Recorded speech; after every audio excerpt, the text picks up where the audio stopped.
अस्सलाम वालेकुम, आप देख रहे हैं प्रोग्राम खबर ये है। मैं हूं शाजिया ज़ीशान। प्रोग्राम में मेरे साथ है सईद काजी और इस्लामाबाद से हमारे साथ है रऊफ क्लास्टर साहब। नाज़रीन, पाकिस्तान की पार्लिमानी तारीख में पहली बार सेनेट के बैक वक्त 2 इजलास मुनक्किद हुए। हुकूमती पार्टी और इत्तेहादियों का इजलास पार्लियामेंट हाउस में हुआ और अपोजिशन का पार्लियामेंट के गेट पर शामियाने लगाकर दरियां बिछाकर हुआ। हमारे सियासतदानों ने कभी ये सोचा कि मुल्क के मसाइल क्या हैं और हम किन इशूज पर सियासत चमका रहे हैं? क्या इस वक्त मुल्क का सबसे बड़ा इशू वजीर दाखिला से इस्तीफा लेना या उनसे माफी मंगवाना रह गया है, जो सड़कों पर तमाशा लगाकर पूरी दुनिया को दिखाया जा रहा है?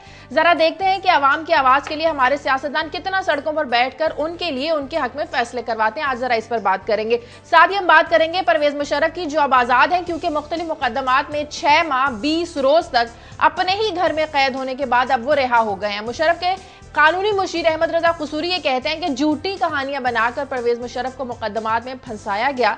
अब परवेज मुशर्रफ को इंसाफ मिल गया है, लेकिन सवाल फिर वही है कि क्या मुशर्रफ की जो रिहाई है किसी खुफिया डील का नतीजा है? क्या एक आम शख्स भी इतनी जल्दी इतने केसेस से बासानी इंसाफ हासिल कर सकता है हमारी अदालतों से? आज हम इस पर बात करेंगे। साथ ही कुछ आम खबरें भी आपके साथ शेयर करेंगे। क्लास साहब और काई साहब। जी काई साहब। एक तो आज IRI का एक सर्वे आया है और बड़ी मुझे तमानियत हुई देख के। बड़े अच्छे माशाल्लाह उसमें फिगर्स थे। आज इन फिगर्स को एक नए एंगल से देखेंगे और अपनी सोसाइटी और लोगों के जो तज्जियात या जो उनके रिएक्शंस हैं उनको पढ़ने की कोशिश करेंगे। ये बड़ा एक दिलचस्प कहानी होगी। इसी के साथ आज मैं एक और भी एक इंटरनेशनल रिपोर्ट है, जिस तरह क्लास साहब कभी कभी वो बहुत से पेपर्स लेके आते हैं, तो मेरे पास भी आज आपके पास भी है। असल में RTTV जो एशियन टीवी है, जिसके लिए अब लैरी किंग काम करते हैं, मैं उनकी वेबसाइट से होता एक है पब्लिक अकाउंटेबिलिटी इनिशिएटिव, तो उसमें उन्होंने कुछ एक रिपोर्ट पेश की, जिसके मैं कुछ थोड़े से पेश करूंगा कि जो लोग अमेरिकन मीडिया पे आके मसलन जो सीरिया की जंग के हक में बात कर रहे थे, उनके क्या ताल्लुक है माली और रिश्ते हैं, और उन इवन थिंक टैंक्स के कि ये जो उनकी दिफाई इंडस्ट्री है, तो मैं सिर्फ 4-5 बड़े लोगों के नाम लूंगा और उन थिंक टैंक्स का बताऊंगा कि जिनका डायरेक्ट माली मफाद वाबस्ता है और जो बोल बोल के कहते थे आओ हमला करना कितना जरूरी है सीरिया पे। ये बड़ा दिलचस्प एंगल है और ये कैसे पब्लिक ओपिनियन को मोल्ड किया जाता है इस हवाले से। और आखिर में कल जो हमारी स्टोरी थी कसूर वाली, उसका फॉलो अप लेंगे, क्या हुआ क्या नहीं हुआ, क्योंकि कल भी हमें बताया गया था कि SHO साहब कहते हैं कि वो बड़े डरते हैं। जिस तरह हमारे नुमाइंदे ने रिपोर्ट की थी कि बड़े पावरफुल लोग हैं, तो क्या हुकूमत से भी ज़्यादा पावरफुल है? आज से फॉलो अप लेंगे असलम खान से। ठीक है, क्लास साहब से पूछ लेते हैं, शहर इक़्तिदार से क्या खबरें हैं? जी शाजिया, एक तो आपको पता है हम 2-3 दफ़ा ये स्टोरी कर चुके हैं कि शुगर मिल्स मालकान कैसे इन्होंने रातों रात समरी तब्दील करवाई और शफकत नगमी साहब जो यहाँ फेडरल सेक्रेटरी हैं उनको साथ मिलाया, और जिस तरह के इन्होंने ये फजिंग करने की कोशिश की, फ्रॉड करने की कोशिश की, हमने एक्सपोज किया। कल ICC का इजलास था, तो आपको बताएंगे कि कैसे फिर जो हमने कुछ और ये शराबा मचा, तो वक्ती तौर पर शुगर मिल्स मालकान और हुकूमत थोड़ी सी पीछे हट गई है और 6.5 लाख टन की बजाय अब 1.5 लाख टन चीनी लेने का फैसला किया गया है। ये आपके साथ शेयर करेंगे फॉलो अप के तौर पर। जो बड़ी स्टोरी है आज, वो शायद ये मेरा ख्याल है पाकिस्तान के लोगों के लिए भी और मेरे लिए भी कम से कम एक शॉकिंग न्यूज़ के तौर पर है कि 4 महीनों में इस हुकूमत के 4 अरब रुपए की यहाँ गैस चोरी की गई है। और मैं पूरे डॉक्यूमेंट्स लेके आया हूँ, पूरे नाम हैं और बड़े बड़े इदारे शामिल हैं। ये कौन सा सेक्टर होगा जिसने गैस चोरी नहीं की इन 4 महीनों में? 4 अरब रुपए की। वो 4 अरब रुपए अब कहाँ से आएंगे? इसमें कितने मुकदमात दर्ज हो चुके हैं? ये थानों, ये FIA और यहाँ वकीलों की चांदी होने वाली है। लगता है पूरा मुल्क गैस चोरी पर लग गया है। हम बिजली की तो बात ही नहीं कर रहे। ये आपके साथ डिटेल्स सारी शेयर करेंगे। और एक और जो मेरे अपने होम टाउन ये लिया के हवाले से एक अहम आज एक डेवलपमेंट है कि वहाँ मोहसिब जो हैं पंजाब के जवेद महमूद साहब, तो वो पहुँचे हुए हैं लिये। वो कहते हैं ना शुक्र है कुफर टूटा है कुछ, के लाहौर से भी कुछ टॉप के जो हैं, और मेरा ख्याल है वो जवेद महमूद साहब पहले एक मोहसिब है जो पहुँचे हैं लोगों का दुख दर्द वहाँ सुनने के लिए। वहाँ की महरूमियाँ जो वहाँ पे जुल्म सतम वहाँ पे MNAs MPs ने किया हुआ है, जो वहाँ पे जो एजुकेशन इंस्टीट्यूशंस का बुरा हाल किया हुआ है, डेवलपमेंट फंड जैसे लिये के वहाँ से शिफ्ट ट्रांसफ़र किए गए हैं, तो उसकी डिटेल भी आपके साथ आज शेयर की जाएगी। वहाँ पे कौन कौन से इश्यूज़ हैं जब वो खुली कचहरी वहाँ पे लगाएंगे। ठीक है क्लास साहब, सबसे पहले आज सेनेट के इजलास की बात कर लेते हैं। 2 हुए, एक पार्लियामेंट के बाहर हुआ, एक ऐवान के अंदर हुआ। चौधरी निसार कहते हैं कि मैं एहतसाब के लिए तैयार हूं। ड्रोन हमलों के हवाले से, दहशतगर्दी के हवाले से जो आदादोशुमार दिए गए वो वजारत दिफा के हैं। वो बताया जाए कि अपोजिशन को कैसे मनाया जाए। तो जो एतराज़ात हैं, शिकायत हैं, वो ऐवान के अंदर भी की जा सकती हैं। कल जो तमाशा लगाया गया, गैर मुल्की मीडिया ने भी कल भरपूर कवरेज की, तो ये क्या अंदाज है सियासत चमकाने का? शाजिया, ये माजरत के साथ आप भी महसूस माइंड ना कीजिएगा अगर मैं थोड़ी सी आपकी इस कमेंट के हवाले से कमेंट कर दूं। जमहूरियत को थोड़ा सा समझने की ज़रूरत है। अगरचे लोग फेडअप हो रहे हैं इस जमहूरियत से, जमहूरियत का कसूर नहीं है, जमहूरियत को जो एग्जीक्यूट कर रहे हैं उनका कसूर है। जब हम ये कहते हैं कि तमाशा लगा रहे हैं, एक अपोजिशन के पास ये क्या टूल्स हो सकते हैं, उसको क्या करना चाहिए। मतलब आज मैं अखबारात को देख रहा था, यकदम जो हमदर्दी है वो चौधरी निसार अली खान साहब के साथ होना शुरू हो गया। मैं मौजूद था उस दिन जिस दिन ये सारा हंगामा हुआ, और मैं यहाँ पे फिर उस दिन भी बात हुई, फिर रिपीट कर देता हूँ। आमिर मतीन साहब को भी हमने फ़ोन पे लिया था, अगर आपको याद हो, बहुत बड़े कमेंटेटर हैं, और हम साथ बैठे हुए थे वहीं पे। ये मसला वहाँ पे चौधरी साहब की अना की वजह से बढ़ा है। ये जमहूरियत में आपको पोजीशन को टूल्स देने पड़ते हैं। ये एहतजाज का तरीका है, दुनिया भर में लोग नहीं एहतजाज के तरीके अपनाते, वो सड़कों तो किसी इश्यूज पर करें ना, क्लासा साहब, माफिया मंगवाना, अना का मसला बनाना, किसी इशू पर एहतजाज करें, आवाम के फैसलों के लिए सड़कों पर आए। कितना आते हैं आवाम के फैसलों के लिए? ये भी आवाम का इशू, ये भी तो फिर आवाम का इशू था। फिर मीडिया ने शोर मचाया था कि ये देखें जी कि आप ये हमने शोर मचाया था। या तो दो तरीके थे, उन्होंने फिगर दे दिए थे, हुकूमत पाकिस्तान के फिगर हैं, डिफेंस मिनिस्ट्री पेश कर, या नवाज शरीफ साहब जो है वो डिफेंस मिनिस्टर ऑफ पाकिस्तान है, फिर मान लेते। अब अच्छा चलो, उन्होंने नहीं माना, अपोजिशन ने नहीं माना, फिर मीडिया मान लेता, हाँ जी ठीक फिगर दे रहे हैं। कल उन्होंने फिर कहा है कि हमने ठीक दिए हैं। आप कहते नहीं 67 नहीं मरे, आप लिख के दें यहाँ पे इस मुल्क में 6000 बंदा सिविलियन आपका मरा। ये मीडिया भी यही चाहता है, तो फिर उनकी बात मानते हैं हुकूमत की। अगली बात यह है कि ये जब हम बातें करते हैं, ये तमाशा बन गया, ये दुनिया भर के तमाम ये जमहूरी ममालिक वहाँ पे अपोजिशन हो या इवन लोग हो, इंस्टीट्यूशन हो, इस तरह का रिएक्ट करते हैं।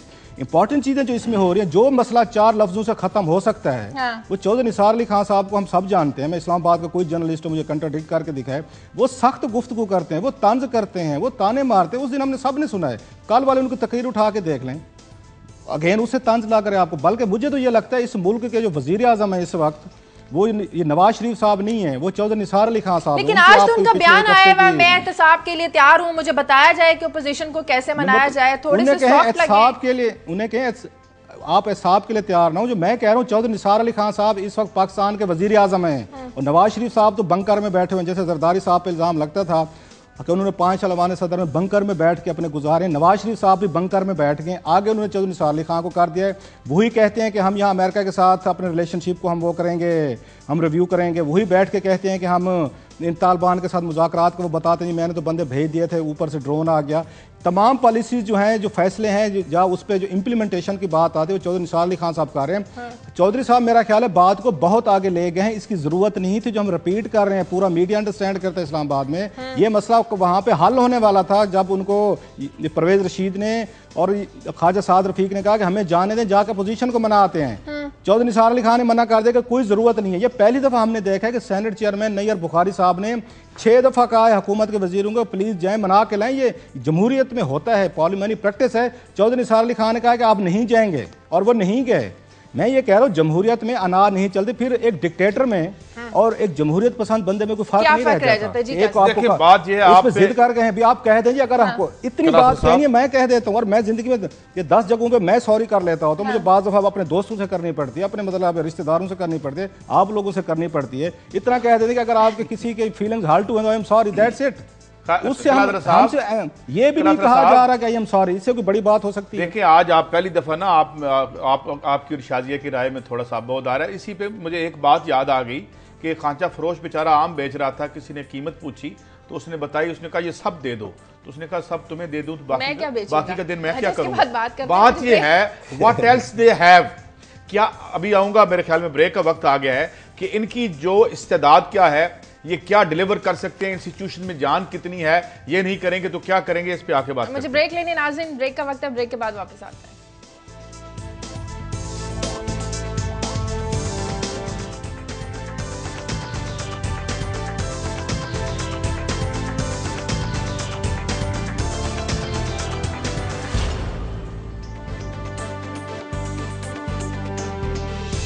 ब्रेक के बाद खुशामदीद। चौधरी निसार की अना और अपोजिशन का एहतजाज मामलात को और जमहूरी इक़दार को कहां तक ले जाएगा? काजी साहब, अगर जमहूरियत हो तो मामलात को ऐसे चलने देते हैं? देखिए, बात तो ठीक है, क्लास साहब भी ठीक कह रहे हैं कि कोई तरीका एहतजाज होना चाहिए, किसी तरह तो हमें एहतजाज करना था। मगर सवाल एक और है।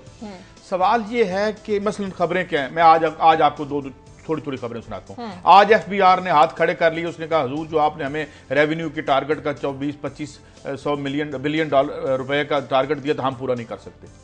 अभी चंद दिन पहले स्टेट बैंक ने कहा यहाँ से $2.5 करोड़ रोजाना चोरी हो रहे, निकल रहे हैं बाहर।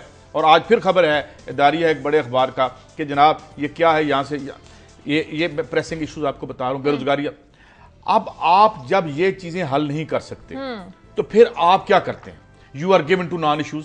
भाई कुछ ह्यू एंड क्राई तो करना है। गैस पे आएंगे, 4 अरब की गैस की चोरी है। अब मुझे पता होता क्लास साहब की स्टोरी का, तो ये जो शेखुपुरा में एक बड़े लीडर का नाम आया था गैस चोरी में, उस केस का क्या बना?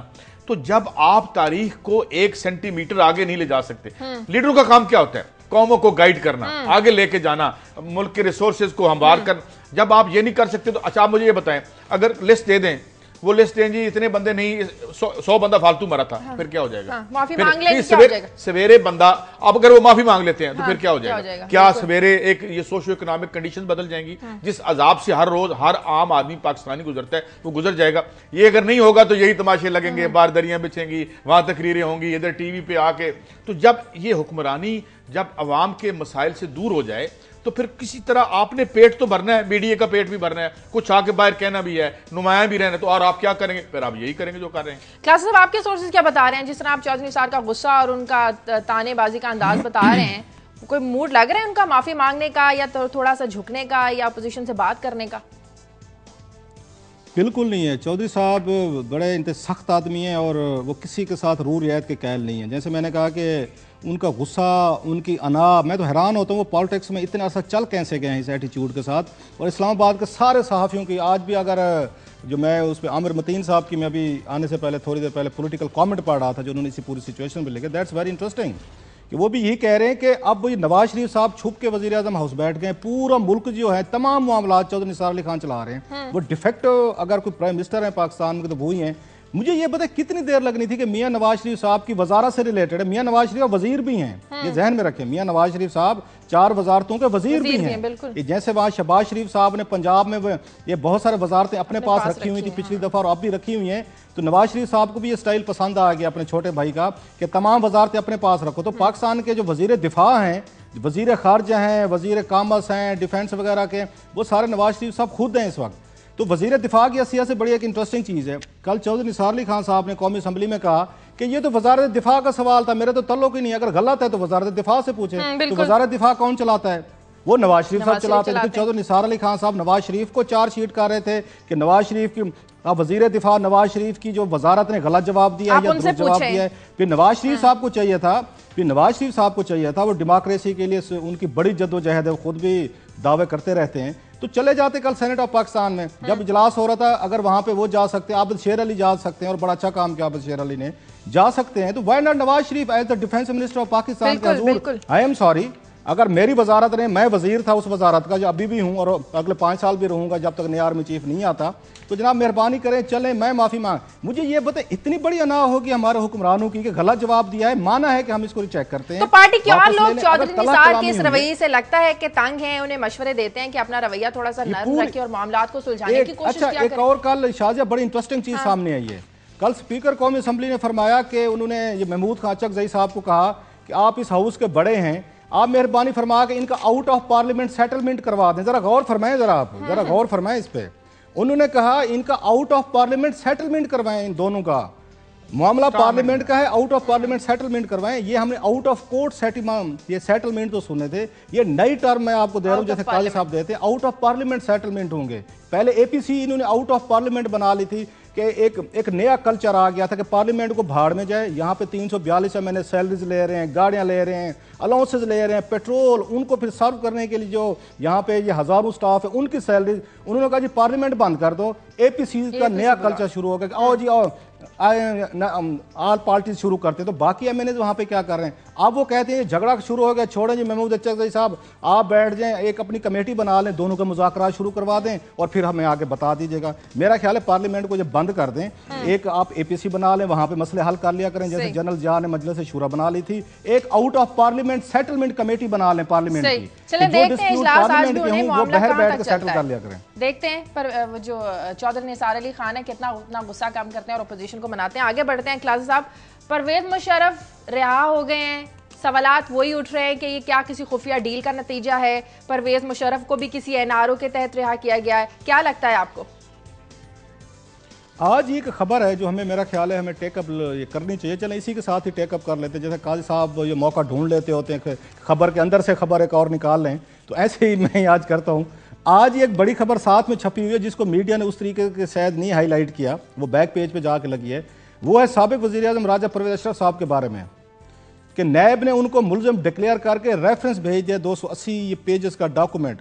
पाकिस्तान का साबिक वज़ीर-ए-आज़म को कल उन्होंने डिक्लेयर कर दिया मुलज़िम है, और पाकिस्तान के जो साबिक ये फौजी हुक्मरान रहे हैं उनको अदालतों से बेल मिल गई है। वज़ीर-ए-आज़म यूसुफ रज़ा गिलानी भी अभी आने वाले हैं, उनके साथ भी ये हशर होने वाला है। फिर जरदारी साहब लाइन में हैं, फिर अमीन फ़हीम है, डॉक्टर आसिम है, लंबी लिस्ट है जिन्होंने यहाँ पे माल खाया और जिन पे आने वाले हैं। असल जो इंपॉर्टेंट चीज़ है जो मेरे लिए हैरानी की बात है, और काजी साहब ने भी एक दो दफ़ा इसको मेंशन किया था अपने इसमें, कि जुल्फ़िकार अली भुट्टो का ट्रायल होता है। जिस तरीके का अभी भी गूगल पे जाएं और उनकी हथकड़ियाँ लगे हुए फ़ोटो देखें और जो उनको ड्रैग करके अदालतों में ले जाया जाता था जुल्फ़िकार अली भुट्टो को, अब नवाज शरीफ साहब के फोटो फुटेज देखें जो उनके इसके कराची जेल के हवाले से बहर आते हैं, बिल्कुल पिंजरे में खड़े हुए हैं और बंद हैं और बेबसी से आसमान को देख रहे हैं, वो फुटेज देख लें। बेनज़ीर भुट्टो का वो फोटो देख लें जब वो लांडी जेल के बहर अपने इसी बिलावल और मेरा ख्याल है उनके साथ जो बख्तावर बेटी है उसके साथ वो बहर बैठी हुई हैं और वो थक हार के एक उस पर पत्थर के बेंच पे बैठ गई हैं 2 मिनट सस्ताने के। लोगों को भी बताती थी कि मेरे पास वकीलों को पैसे देने के पैसे नहीं है। लंबी कहानी सुना रहा हूँ। ये civilian prime minister of Pakistan जो थे इनका ट्रायल होता रहा है, कोई फांसी लगा है, किसी को उन्होंने उम्र कैद दी है, किसी को 10 साल दी है। ये गिलानी इसका मतलब ये सही इत्तलात आ रही है काजी साहब कि अगर पाकिस्तानी फौज और एस्टेब्लिशमेंट पीछे ना होती तो मुशर्रफ को सजा जरूर मिलती। बात ये बड़ी अच्छी बात उन्होंने की है, मगर मेरा सवाल है क्लासा साहब से और सबसे, भाई अब तो सिविलियन प्राइम मिनिस्टर हैं, अब तो अब क्यों जो है अगर हमें ये हमें कल्क है कि वो कैसे उन्होंने आइन तोड़ा, आइन की सेक्शन 6 का उन्होंने वायोलेट किया, तो अब क्यों निकल गए भाई आप? मसला क्या है? मसला सिर्फ एक है जो हमें समझने की जरूरत है। वो मसला ये है कि जो यहाँ की सिविलियन एलीट है या जो डेमोक्रेसी के जरिए जो सो कॉल्ड आते हैं अपने पावर में, इनमें जान कितनी है?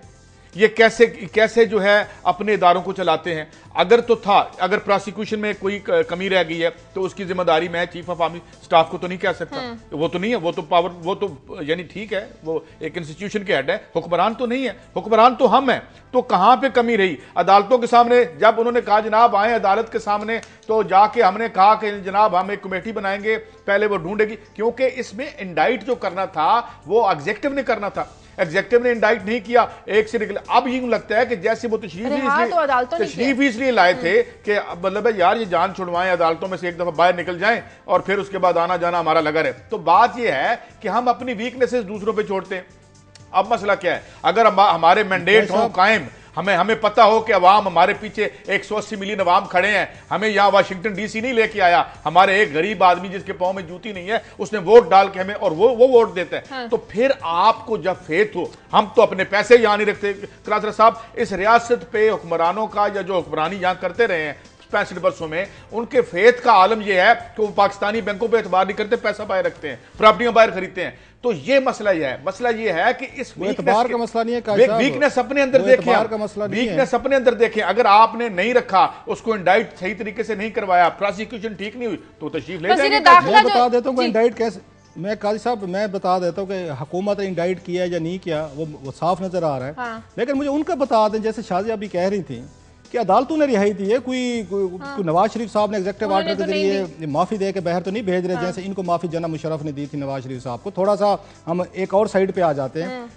ये हमारी अदालतों ने कहा था ना कि आर्टिकल 6 के तहत इन पे कार्रवाई करके हमारे सामने पेश करें मुकदमा 3 नवंबर वाला पेश उन्होंने करवाया। जरदारी साहब के केस में तो उन्होंने 0 टॉलरेंस लिया। एक वजीर आजम नाहल हुआ, बकायदा यूसुफ रज़ा गिलानी को नाहल करके 3 माह के अंदर अंदर फैसला करके उन्होंने भेज दिया कि गिलानी साहब वापस जाएं, मुल्तान जाएं और वहां पे बैठे तशरीफ रखें आप। उनका तो 3 महीने में फैसला भी हो गया, एविडेंसेस भी आ गए। राजा परवेज अशरफ साहब भी लगते रहे कि उन पर भी एविडेंसेस हैं, बहुत सारे होंगे। मुझे ये बताएं, मैं भी आपको केसेस बता सकता हूं जिसमें कोर्ट्स ने खुद ऑर्डर किए है कि आपने ये फलां मुकदमा जनाब मुशर्रफ पे नहीं किए। मसलन मुझे ये बताएं कि अगर मुझे डिटेन किया जाता है तो मुझे, और मैं आपसे पूछूं कि मुझे सबूत दें, क्या अदालतें उनसे, जब अदालतें ये पूछेंगी कि आप हुकूमत सबूत लेके आए कि हमें 3 नवंबर के बाद किसने जेल में डाला था, हमें तो जेल में ये नहीं डाला था, और जमानत दे दी जाए, तो हुकूमत क्या करे? कोई भी हुकूमत हो, चाहे हुकूमत डील भी करा रही हो। तो मेरा ये ख्याल है अगर ये NRO हुआ है, कुछ इस तरह के मामलात हुए जो यकीनन लग रहा है, अभी जो फुटेज चल रहा है, ये देखें, ये वो घर है जिसमें जज साहब खुद चल के जाते थे ट्रायल करने के लिए। 1-2 केसेस में हु जो वहां पे जाता था। हमने भुट्टो साहब का ट्रायल भी देखा है, हमने बेनजीर का भी देखा है, नवाज शरीफ का भी देखा है। ये तो जिस दिन इनको डाल दिया था इन्होंने वहां पे, उसमें ये अपने फार्म हाउस पे ट्रायल हो रहा था, तो पूरे मुल्क को पता था कि ये किस तरह का ट्रायल हो रहा है। तो अदालतों ने तो खुद मुकदमा दर्ज करवाए थे, उन्हीं के आर्डर्स पे हुए थे। अगर अदालतें कन्विंस नहीं थी कि इनके खिलाफ इतना एविडेंस नहीं है, तो फिर मुकदमा दर्ज नहीं करवाए चाहिए थे।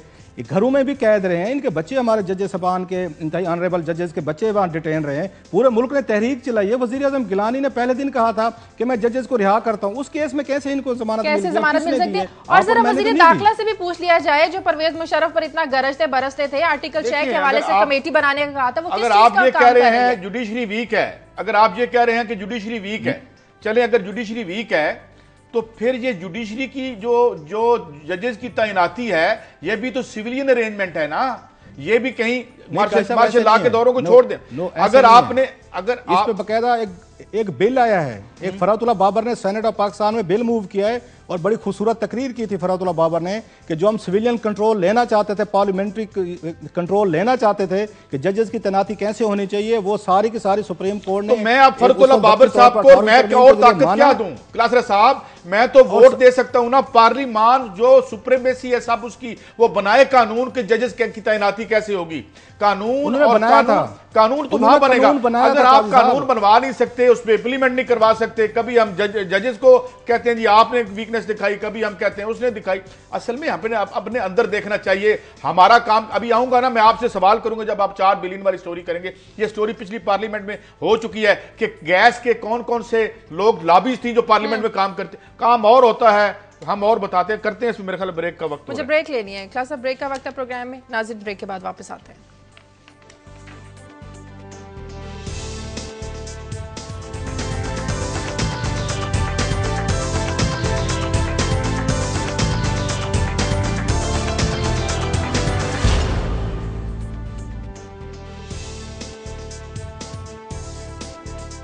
ब्रेक के बाद खुश आमदीद। ब्रेक से पहले जो हम डिबेट कर रहे थे, उस डिबेट पर पीपल्स पार्टी के सेनेटर हैं सईद गनी, उनका मैसेज आया है क्लासर साहब को, वो शेयर करना चाह रहे हैं। क्लासर साहब क्या बोल रहे हैं सईद गनी साहब? जी, सईद गनी साहब रोज़ाना शायद बैठ के हमारा प्रोग्राम देखते हैं बड़े ये शौक से, तो वो उनका, और कभी कभी अपना कमेंट भी हमारे साथ शेयर करते हैं। तो वो ये कहते हैं कि अभी जो डिबेट सुन रहे थे, उनका ये कहना है कि आप जो बार बार कह रहे हैं कि हम उनसे कोई हमारी अना का मसला है और हम उनसे माफ़ी मंगवाना चाहते हैं चौधरी निसार अली खान से, वो कहते हैं ऐसी बात नहीं, हम सिर्फ इतना कह रहे हैं कि हुकूमत ने जो गलत फिगर्स दिए हैं उनको विड्रॉ कर लें। जो सवाल सबमिट हुआ है, जवाब सबमिट हुआ है, आप रिचेक करना चाहते हैं रिचेक कर लें अपने फैक्ट्स एंड फिगर, उसको विड्रॉ कर लें। लिहाजा वो कहते हैं कि हमने कोई अना का मसला नहीं बनाया कि हमसे माफ़ी मांगी जाए तो फिर हमारी अना की तसल्ली होगी। और दूसरा वो ये कहते हैं, ये उनका कहना है कि ये जो जवाब है तो ये डिफेंस मिनिस्ट्री का उस पर जो आया है, ये डिफेंस मिनिस्ट्री का नहीं है, ये चौधरी निसार अली खान साहब ने वहाँ फिगर पेश किए। लिहाजा हम उनके बारे में कह रहे हैं कि वो जो इसके फैक्ट्स हैं या सवाल है या इसके ठीक कर लें, जो उसको वापस ले लें और फिर दोबारा नए सिरे से पेश करें। उनकी डिमांड ये है। वो कहते हैं हमारा अना का मसला नहीं है ये। ठीक है क्लास, अब आगे बढ़ते हैं, आपकी खबर की तरफ आते हैं। शुगर मिल मालिकान की अब बात नहीं मानेंगी। पहले रातों रात समरी तब्दील हुई, अब क्या किसी प्रेशर की वजह से 6.5 टन वो जो है 6.5 लाख टन वो नई चीनी ली जा रही है, पुरानी फिगर पे वापस आ गए? चले वो करते हैं ना, वो कहते हैं ना, बाज़ दफ़ा नार्सिज्म जो होता है, नरगसियत पसंदी भी थोड़ी सी अच्छी चीज़ होती है, ज़्यादा हो जाए तो बीमारी बन जाती है। हाँ। तो थोड़ी मोड़ी अपनी तारीफ कर लेनी चाहिए। चले हम अपनी तारीफ कर लेते हैं कि ये जो आपने दबाव की बात की है, तो हमने अपने प्रोग्राम में ये चीज़ ब्रेक की थी कि कैसे ये इन्होंने रातों रात प्लान किए हुए हैं कि एक समरी शफकत नगमी साहब ने बनाई और फिर उसको तब्दील कर दिया। पहले 1.5 लाख की ओरिजिनल बनाई, अब 6.5 लाख टन की पेश की गई। तो कल यहाँ पे ECC का इकनॉमिक कोऑर्डिनेशन कमेटी का इजलास हुआ और इसाक डार साहब उसको सदारत कर रहे थे, तो हमने शोर होगा काफ़ी मचाया था। तो उसके बाद उन्होंने कहा जी कि आप 6.5 लाख को रहने दें, जो पुरानी समरी थी 1.5 लाख की वो कर लें। अब इसमें दो चीज़ें हैं, या तो हम मान लेते हैं वाकई ये उन्हें एहसास हुआ है कि मिल मालकान जो जिसमें हुकूमत है उसमें PTI वाले बैठे हैं, उसमें ये पीपल्स पार्टी है, नवाज लीग, सबकी शुगर मिल है, इस मामले में बराबर हैं ये, तो ये रोला ही ना पड़ जाए, ये ना हो कि 6.5 लाख की बजाय कोई भी ना हम ले सकें। जो हाथ में वो कहते हैं ना कि भागते चोर की लंगोटी सही, उन्होंने कहा चलें 1.5 लाख टन तो ले लें एक, या दूसरी ये हो सकती है इनके जहन में, वो कहते हैं दिखाना आप बायां हाथ और मारना ये दायां हाथ वाला हिसाब है, पंजाबी या सराइकी में इसको डिफरेंट तरीके से कहा जाता है। तो वो मेरा ख्याल है वही कि पहली समरी ही उनके जहन में वही था कि 1.5 लाख टन ही लेनी है, क्योंकि TCP trading corporation of Pakistan शोर डाल चुकी थी कि हम पहले 24 अरब रुपए का बैंकों से कर्जा लेके इनसे चीनी खरीद चुके हैं, और उसके बाद उन्होंने कहा मजीद हमारे पास पैसे नहीं है, हम कमर्शियल लोन लेते हैं, लेके हम शुगर मिल्स मालकान को देते हैं कि आप जो है अपना कारोबार करें। तो उनको अपना खुद कारोबार करना चाहिए अगर वो करना चाहते हैं। फ्री मार्केट है, जब किसानों के फायदे की बात आती है तो कहते हैं फ्री मार्केट है। हमने कल ही बताया था कि फौजी फर्टिलाइजर और इसने एंग्रो फर्टिलाइजर ने कैसे किसानों को लूटा है, और 9 अरब रुपए का जब जुर्माना किया गया उन्होंने उसको स्टॉप करवा लिया है। सो कल वाला फैसला वक्ती तौर पर वो उन्होंने किया, लेकिन एक और काम किया है बड़ा चालाकी से इसमें। वो चालाकी ये दिखाई गई है कि अब क्रशिंग सीजन को 20 नवंबर तक ले गए हैं, पहले नवंबर के 2-3 को शुरू होना था। 20 का मतलब यह है कि अब किसानों को ब्लैकमेल कर रहे हैं, किसानों ने आगे अपनी गंदम काश्त करनी है, इस मुल्क में गंदम की शॉर्टेज हो जाएगी। अब अगर 20 से क्रशिंग शुरू करेंगे तो मुझे समझा दें, अब वो खेत आपने क्लियर करने हैं, उनको कब जाके अब गंदम काश्त करेंगे? अब गंदम का बरहान लाना चाहते हैं बहुत बड़ा मुल्क में। अच्छा, किसान अब बेचारा मजबूर होगा कि वो धड़ाधड़ वहां कटाई करे, उसको डिस्पोज ऑफ करे, नई फसल तैयार करे, उसका क्या होगा? उसका रेट जो है वो बहुत कम हो जाएगा उसका गन्ने का। सही। मुश्ताक, आप हमारे साथ हैं? जी बिल्कुल साथ हूं जी। ये कल ये ECC का फैसला हुआ है कि 6.5 लाख की बजाय 1.5 लाख टन पे आ गए। ये क्या कहानी है? वो क्यों इस तरीके से वो नीचे आए हैं? वो वक्ती तौर पर कोई थोड़ा सा विड्रॉ किया है या क्या इसके पीछे सारा ये है? ये तो ये लगता है कि ये डील हुई है और उन्होंने कहा कि अगर आप 6.5 लाख टन हमसे नहीं ले सकते और 1.5 लाख टन लेना है तो फिर जो है क्रशिंग सीजन जो है उसको डिले करें 20-25 दिन के लिए। 20-25 दिन की बात जो आपने बिल्कुल सही किया, उससे ये होगा कि चूंकि गन्ना तो तैयार पड़ा हुआ है और वो बेचारे किसान जो वो फंस गए हैं, और उनसे ये शुगर मिल मालकान ब्लैकमेल करके सस्ता गन्ना लेंगे उनसे, और उनको एक तो चूंकि उन्होंने जो है वो गंदम काश्त करनी है, इसलिए वो तो उनको तो इन्होंने डबल गेम कर लिया है। बेचारी चीनी की कीमत जो कल मैं आपको बता रहा था, आज मैं अपने बिजनेस कॉर्नर में पढ़ रहा था कि यूटिलिटी स्टोर ने 3 रुपए इन एंटिसिपेशन पहले ही कीमत बढ़ा दिया। इसका मतलब यह कि आज नहीं तो कल मार्केट में इसकी कीमत और बढ़ जाएगी। तो इन्होंने एक डील किया और मेरे ख्याल में मिल मालकान ने ज्यादा फायदा ले लिया। मुश्ताक लास्टली कि पिछली एक ECC की मीटिंग में इसी इसाक डार साहब ने 50 करोड़ रुपए की सब्सिडी दी थी कि आप बाहर चीनी ये फरोख्त करें, और प्लस IMF इनको कुछ नहीं कहता, बाकी तो सब्सिडी विड्रॉ करवा लेता है कि जी बिल्कुल हुकूमत आवाम को एक आपने टक्के की सब्सिडी नहीं देनी, बिजली से हटाएं, गैस से हटाएं, बीमारी से हटाएं। तो इनको सब्सिडी कैसे मिल जाती है शुगर मिल मालकान को IMF के प्लान के बावजूद, कमिटमेंट के बावजूद? ये पैसा कैसे निकलवा लेते हैं शुगर मिल वाले हुकूमत से, और बैंकों से कर्जा लेके ये चीनी लेते हैं उनसे भी। अगर आप चीनी नहीं बेच सकते तो मिलें बंद कर दें। ये कंपटीशन है, फ्री मार्केट है। ये क्लासा साहब उनकी लॉबिंग इतनी स्ट्रांग होती है कि आपको कि शायद ये नॉलेज में हो या ना भी, मुझे एग्जैक्ट पता नहीं है, मगर ये कि उनको बकायदा ECC की मीटिंग में बुलाया जाता है, वो आके ब्रीफ करते हैं, मिल मालकान बैठे होते हैं ECC की मीटिंग में। वो कैसे बैठ सकते हैं वहाँ पे? वहाँ तो ऑफिशियल बैठते हैं। अच्छा, ये किसानों को भी बुलाते हैं कि आप हैं, आप हमें ब्रीफ करेंगे, आपका क्या पॉइंट ऑफ व्यू है? उनको भी बुलाते हैं किसानों को वहाँ पे मीटिंग में? किसानों को कोई नहीं है जी, कोई नहीं, उनके कोई मतलब मिल मालकान इतने स्ट्रांग है कि मैं कहता हूँ कि उनको इसाक डार साहब खुद कहते हैं कि आप तशरीफ लाएं और आके हमें ब्रीफ करें, हमें बताएं और ECC के लोगों को कन्विंस करें। ठीक है, बहुत शुक्रिया। ठीक है, बहुत शुक्रिया मुश्ताक घुमन आपका। शुगर मिल्स वाले ये जो मैं इस पे कमेंट कर दूं फिर अपनी स्टोरी पे आता हूँ। बात ये है कि किसानों का कौन रिप्रेजेंटेटिव होगा वहाँ पे, जिसकी 4 किले या 5 किले या इससे भी कम जमीन है, उसको तो कोई रिप्रेजेंट करने वाला नहीं है। तो जब असेंबलियों में भी वही है, ताकत की वही खेल है। जब लड़ाई ये होगी कि हमें फिगर ठीक दे दें, फिगर ना दें, और अंदर से अपना काम करते रहें। शादिया, मैं आता हूँ, ये कल एक सर्वे आया था IRI का, इसमें बड़ी दिलचस्प, मैंने बड़े दिलचस्प एंगल से इसको देखा है। उसमें जब पूछा गया पाकिस्तान के अवाम से कि आपका सबसे बड़ा मसला क्या है, तो 42% लोगों ने कहा कि हमारा मसला बिजली है। अच्छा, अब मैंने इसको बाई डिफॉल्ट देखा कि अगर ये 42% लोगों का मसला बिजली है तो 58% लोगों का मसला बिजली नहीं है। अब आगे वेरी इंटरेस्टिंगली 21% लोग कहते हैं कि जो महंगाई है वो हमारा मसला है। तो गोया अगर इसको बाय डिफॉल्ट देखें तो 79% लोग ये कहते हैं कि भाई यहाँ तो हमारा बहुत मामूली से कोई मसला है, मगर हमारा सबसे अहम मसला महंगाई नहीं है।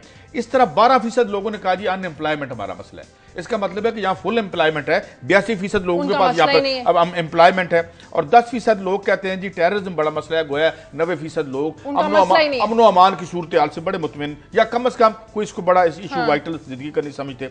ये जब मैं सारे सर्वे देख रहा था, इसमें साथ ही उन्होंने ये कहा जी 50% से ज्यादा लोगों ने मुस्लिम लीग नून की हुकूमत से जो है वो इत्मीनान का इजहार किया है। अब जो इलेक्शन में वोट पड़े थे वो 14.8% थे। तो गोया हम ये समझते हैं कि अगर इस सर्वे को देखें तो लोगों ने उनको बहुत ज़्यादा अप्रिशिएट किया। बाकी का ये सारा सिलसिला यही कुछ है। तो मैं समझ नहीं रहा कि ये मैंने इसको बाई डिफॉल्ट दूसरे एंगल से देख के तो ये दिखाया कि क्या वाकई इस मुल्क के लोग 88% लोग जो हैं वो अब रोजगार से मुतमिन हैं, और जो लोग 79% या 80% हैं वो इस मुल्क में जो महंगाई नहीं या महंगाई उनका मेन मसला ही नहीं है। तो ये क्या है? और इसके साथ मैंने एक खबर जोड़ी। जितने मसाइल आपने बताए हैं, ज्यादा फीसद आवाम की इन मसाइल में मुब्तला नहीं। मुझे नहीं लगता कि ना तवानाई से, ना महंगाई से, ना बेरोजगारी। ये सब सर्वे तो ये बता रहा है, मैंने सिर्फ फैक्ट्स को जरा थोड़ा सा जो डाइसेक्ट करके सामने रख दिया और बाय डिफॉल्ट देखा है कि भाई लोगों का बिहेवियर पढ़ने की कोशिश करें इसकी रोशनी में। मगर मैं इसी के साथ आज एक टाइम है, अगर तो मैं खबर को खत्म कर दूं, बाद में क्लास साहब की बड़ी और भी इंटरेस्टिंग स्टोरीज है। मैं कल देख रहा था कि ये जो सर्वेज हैं दुनिया भर में और ये जो थिंक टैंक्स हैं, इस पे मैंने एक रिपोर्ट देखी। एक रशियन टीवी से भटकते भटकते मैं एक साइट पे गया, और साइट है वो पब्लिक अकाउंटेबिलिटी इनिशिएटिव साइट। इसमें जो उन्होंने मिसाल बनाया कि ये जो सीरिया पे हमले की बात हो रही थी, तो उसमें जो उनका मीडिया सर्वे और एनालिसिस दे रहा था, उसमें क्वाइट इंटरेस्टिंगली लोग तो बहुत सारे हैं, उसमें मैं 3-4 लोग और 7 थिंक टैंक ऐसे हैं कि जिनको हम रोज कोट करते हैं और उनके क्या लिंक्स हैं मिलिट्री इंडस्ट्रियल कॉम्प्लेक्स से, उनकी फंडिंग कहां से आती है। मगर क्वाइट इंटरेस्टिंगली मैं 4 लोगों के नाम लूंगा कि जो अमेरिकन टीवी पे आके जिनकी कई सैकड़ों अपीयरेंसेस हुई, जिनके आर्टिकल्स ओपेड पेजेस पे आए, थिंक टैंक में शामिल है जी, ये थिंक टैंक में शामिल ये जो दानिशवर जो उनके बैठे जिन्होंने कहा कि जंग पे हमला कर, मतलब ये जैक कीन है और ये जनरल डायनामिक्स के डायरेक्टर हैं, मगर टीवी और बीबीसी पे आके इन्होंने नहीं बताया कि इनके क्या लिंक्स हैं। इसके बाद जनरल एंथनी जिन्नी जो हैं, यहाँ पे कमांडर इन चीफ थे अमेरिका के, उन्होंने भी बार बार टीवी पे सीरिया पे हमले की बात की, और ये BAE सिस्टम्स के डायरेक्टर हैं जो कि सबसे एक बड़ी फर्म है जो डील करती है DC कैपिटल पार्टनर्स में। इस तरह स्टीफन हेडले हैं, ये तो खैर से टॉमाहॉक जो वहाँ जाके वो लगने थे सीरिया में जो मिसाइल, उसकी फर्म के साथ इनके मालियाती रिश्ते हैं। और फ्रांसिस, ये मैं सबके नाम नहीं लेता, ये देग में से चंद चावल पेश करके, कि एक तरफ ये डायरेक्टर हैं उन कंपनीज के जो असला बना रही हैं और जिस तरह से सरकार को असला बेचना है, और जिस तरह ये क्लासरा साहब बात कर रहे हैं कि यही रिप्रेजेंटेटिव्स जब आपके जाएंगे, जो मालिक होंगे, जो खरीदने वाले होंगे, जो कार्टल्स होंगे, वही जब क्लासरा साहब आपके रिप्रेजेंटेटिव होते हैं तो फिर कोई हैरत नहीं बचती। और आवाम जो है, इसका मतलब यह है कि वो अनरिप्रेजेंटेड रहती है, दुनिया का कोई भी हिस्सा। काजी साहब, मुझे ब्रेक लेनी है। आपकी खबर पे एक छोटा सा, कोई लंबी कहानी नहीं है। इस देग के चावलों के जब नाम गिन रहे थे काजी साहब के, कौन कौन सीरिया पे हमला चाहते थे, एक देग के चावल का नाम काजी साहब भूल गए मेरा ख्याल है, उसका नाम है सऊदी अरब। सऊदी अरब भी इसी में शामिल था, बल्कि नाराज हो गया पूरी दुनिया से कि आपने शाम में मुसलमानों को कत्लेआम क्यों नहीं किया। उस देग में से एक चावल जो था वो सऊदी अरब भी था, अभी तक नाराज है। जॉन कैरी को जाना पड़ गया सऊदी अरब की सरकार, माफी दे दें, अगली दफा आपकी और आपकी कर लेंगे, हम जाके शाम में उनको मारेंगे मुसलमानों को। उस पर पूरी मुस्लिम दुनिया भी चुप है, उस पर पूरा पाकिस्तान भी चुप है कि सऊदी अरब क्यों हमला करवाना चाहता है वहां पे, और क्यों शाम में मुसलमानों को बात किया। सही, मुझे ब्रेक लेनी है नाज़रीन, प्रोग्राम में वक्त है एक ब्रेक का। ब्रेक के बाद जब वापस आएंगे तो बात करेंगे कि वैसे तो हमारी इंडस्ट्रीज के लिए और हमारे सनतकारों के लिए गैस नहीं है, लेकिन 4 अरब की जो गैस चोरी हुई है पिछले 4 माह के दौरान, इसके पीछे किसका हाथ है, एक ब्रेक के बाद।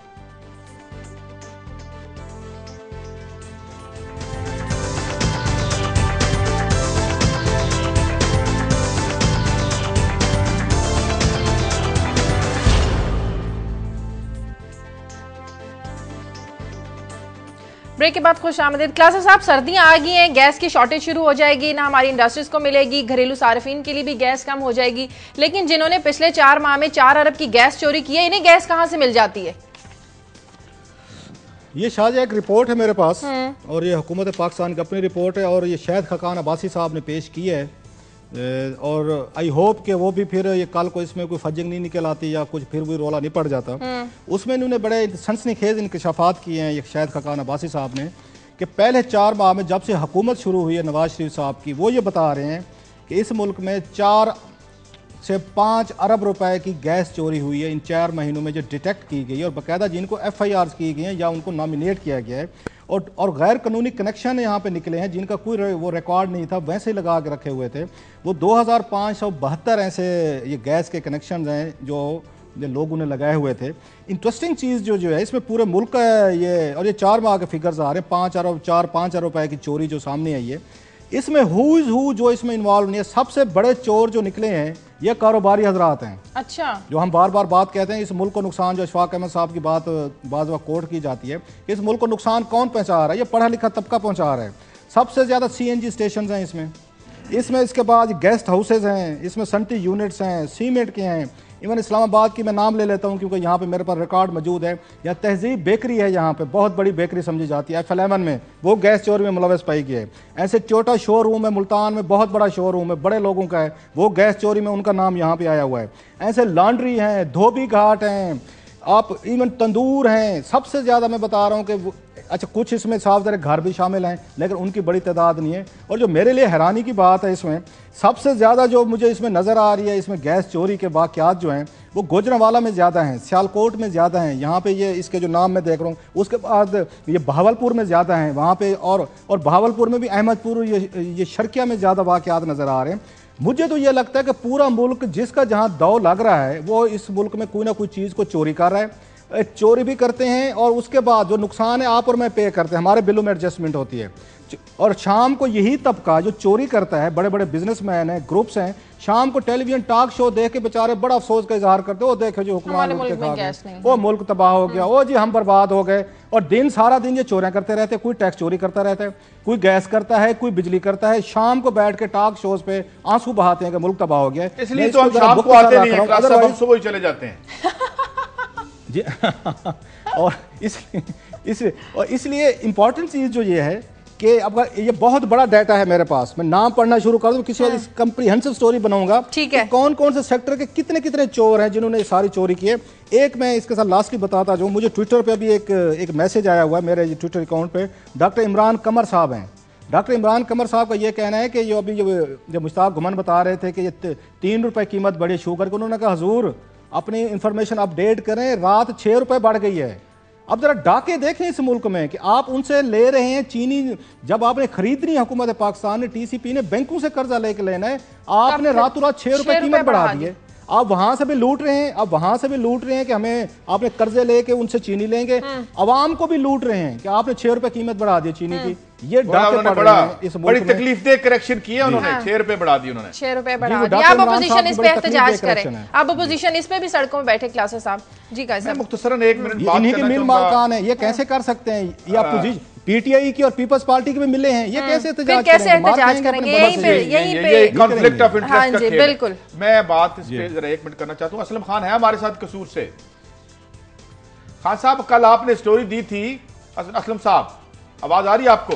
जी जी बिल्कुल आ रही। तो क्या हुआ कल तो आपने बताया था कि वो बड़े पावरफुल हैं और थाना जो है बड़ा सबड्यूड है जैसे आपने रिपोर्ट की। आप क्या मामला है, कोई हिम्मत आई किसी को? भाई साहब रात जब हमारी खबर कल ब्रेक हुई है तो यहाँ पर रात 12 बजे से करीब जो है ना IG पंजाब और DIG शेखपुरा रेंज कसूर पहुंचे हैं। उन्होंने DPO से रिपोर्ट तलब की है। काई साहब मैं बताता चलूँ, जब ये वाकया सामने आया था तो DPO साहब का DPO कसूर है मोहम्मद सलीम से नोटिस लिया, इसकी FIR हुई। FIR होने के 2 घंटे बाद DPO कसूर का DPO मोहम्मद सलीम का तबादला कर दिया गया बिला वजह, और उस जगह पर नया DPO जवाद कमर तैनात कर दिया गया। मुझे अभी थोड़ी देर पहले SHO गंडा सिंह से मेरी बात हो रही थी कि उन्होंने जो है ना मुलजमान ने जो है ना अबूरी जमानत करवा ली जो कल तक की हैं। उन्होंने SHO ने जज को बताया कि हमारे पास ये वीडियो भी है, मुलजमान गुनहगार है, मगर वो जो है ना वो जो मुद्दइयों की तरफ से कोई जो है ना, ये बताएं वो वीडियो जो उन्होंने बनाई है उस जाति के दौरान वो पुलिस के कब्जे में है? वो पुलिस के कब्जे में है, वो पुलिस वालों ने जो है ना अदालत में पेश की है, मगर जो मुद्दई है जो उसका जो आपसे यानी ये इससे ज्यादा क्या हाई हैंडेडनेस हो सकती है कि जुर्म जो उन्होंने किया वो पुलिस के पास है और रातों रात जो है वो पुलिस ऑफिसर की तब्दीली होगी। चलें, इस आंख ने और क्या क्या देखना है यार, आप हमारे साथ रहिएगा, हम फॉलो करेंगे इस स्टोरी को। आगे बढ़ते हैं। क्लासा साहब, मोहतसिब पंजाब लिया के दौरे पर हैं। आज मैं आपकी ये स्टोरी भी देख रही थी, जितनी महरूमियाँ इसमें नजर आ रही हैं, एक दौरे से क्या बनेगा, क्या कुछ अजाला हो सकता है लिया की शिकायत का? बस वो मैं उनको उनकी मेहरबानी के चले हमारा शोर शराबा सुन के लिया के बारे में कभी कभार मैं टी टाँटें लगाए रखता हूँ अपने इलाके के हवाले से, तो उसमें वो पहुंचे हैं वहाँ पे। उन्होंने आज कुछ लोग जाएंगे अपना दुखड़ा सुनाएंगे, स्पेशल चिल्ड्रन के बड़े मसाइल हैं। जो सबसे बड़ा मेरा ख्याल है दुख की बात है, और उस पर जो उनको मोहसिब साहब को कार्रवाई ये करनी चाहिए कि वहाँ पे कोट सुल्तान ये कॉलेज है, उसकी खतून प्रिंसिपल को PML नवाज के MNA ने उनको कहा कि फलां फलां बंदों को नौकरियां दो। उन्होंने खतून, इंतहाई वो अनरेबल वो प्रिंसिपल है हमारे इलाके की। अच्छा। उनको बाकायदा गालियां दी हैं PML नवाज के MNA ने, टेलीफोन करके गालियां दी गई हैं उनको कि तुम्हें जुर्रत कैसे हुई है कि मेरे कहने पर तुमने बंदे नहीं रखने। आई होप कि ये मोहसिब साहब बाकायदा प्रिंसिपल साहबा को बुला के उनसे ये बात पूछेंगे कि मुझे बताएं कि किसने आपको गालियाँ दी और क्यों दी हैं। ऐसे ही वहाँ पर बहुत सारे प्रोजेक्ट्स हैं जिनका पैसा शिफ्ट हुआ है, नामुकम्मल हैं। ऐसे यूनिवर्सिटीज़ वहाँ पर बनाई गई हैं, जिस तरीके से तबाह किया जा रहा है। लिया का बहाउद्दीन ज़फ़र यूनिवर्सिटी का कैंपस है और तबाही की दस्तानें हमारे साथ आ रही हैं कि MNAs और MPs ने उसको गढ़ बना लिया है कि हमने इसको कैसे इस्तेमाल करना है अपने पॉलिटिकल पर्पज़ के लिए। वो अलहदा कहानी है। ऐसे कुछ डेवलपमेंट के वहाँ हॉस्पिटल्स बनने थे, कुछ और चीज़ें होनी थी। अगर मोहसिन हमारे साथ मौजूद हैं लिया के कॉरेस्पॉन्डेंट, तो उनसे पूछ लेते हैं कि लिया में आज क्या क्या ये कंप्लेंट्स आ सकती हैं, स्पेशल चिल्ड्रन के बड़े मसाइल हैं। मोहसिन है हमारे साथ जी। मोहसिन अदील हमारे साथ लाइन पर मौजूद हैं। क्लासा साहब, मोहसिन बताएगा कि मोहसिन पंजाब जो आज यहाँ पर आ रहे हैं, किन किन से मिलेंगे, किन किन अफराद से उनकी शिकायत वो सुनेंगे, क्या मसरूफियात है उनकी? देखिए, कल दोपहर से तो वो लिया में ही मौजूद हैं, लेकिन वो सर्किट हाउस में ही उनका क्याम था। कल से तो वो हमने उन्हें किसी दफ्तर में या इधर उधर नहीं देखा। बाज़ाब्ता दौरे का आगाज उनका आज से होगा और 10 बजे का ऐलान किया गया है कि TMA हाल में वो खुली कचहरी का इनेकाद करेंगे। जिस तरह अभी कलासरा साहब ने कहा कि बहुत ही हैरानकुन बात है कि गुज़श्ता 5 सालों में लिया को तरक्याती फंड की मद में 1 पाई भी नहीं दी गई, और जो PFC अवार्ड का हमारा जिले का जो शेयर बनता था उसमें से भी 32 अरब और 16 करोड़ रुपए की कटौती जो है वो की गई है। और ये जो भी हमें दिया गया उससे सिर्फ तनख्वाहें ही हमारी पूरी हो सकी। हमारे बहुत से दर्जनों मनसूबाजात ऐसे हैं जो 2005-6 से जो है वो जारी हैं, लेकिन फंड की कमी के बाद जो है वो नामुकम्मल है, वो मुकम्मल नहीं हो सके। अच्छा अदील एक मुझे बताइएगा अदील, एक अभी मैंने बात की है जिसकी स्टोरी छप चुकी है यहाँ पे द न्यूज़ में, मैंने अपनी तरफ से बात नहीं की, कि प्रिंसिपल कॉलेज जो है वहाँ पे कोट सुल्तान की, उनको नवाज लीग के MP ने गालियां दी हैं बाकायदा कि मेरे कहने पे नहीं रखे। इस तरह की कंप्लेंट्स भी उनके सामने आएंगी। और एक और मुझे पता चला है लिया के हवाले से कि जो अस्पताल के लिए 56 एकड़ रखे गए थे उस पर ऑफिसर्स हाउसिंग कॉलोनी बनाई जा रही है। वहाँ पे अफसरान ने कहा कि ये ज़मीन हमें दे दें, हम इस पर रहना चाहते हैं, अस्पताल को आप रहने दें, क्योंकि उसके पैसे तो वैसे शिफ्ट हो गए लाहौर के लिए। हाँ जी सर, बिल्कुल दुरुस्त है। ये MPA जो हमारे जिनका आप जिक्र कर रहे हैं, ये पिछले अदवार में उन्होंने सैकड़ों पर्चे जो है लोगों पे नजायज कराए, उन पे ये एतराजात थे, और अभी ये तकरीरियों तबादलों के चक्कर में जो है वो प्रिंसिपल के साथ ये जो नारवा सलूक रखा गया है, उम्मीद है कि इसके ऊपर भी सूबाई मोहसिब साहब तवज्जो फरमाएंगे।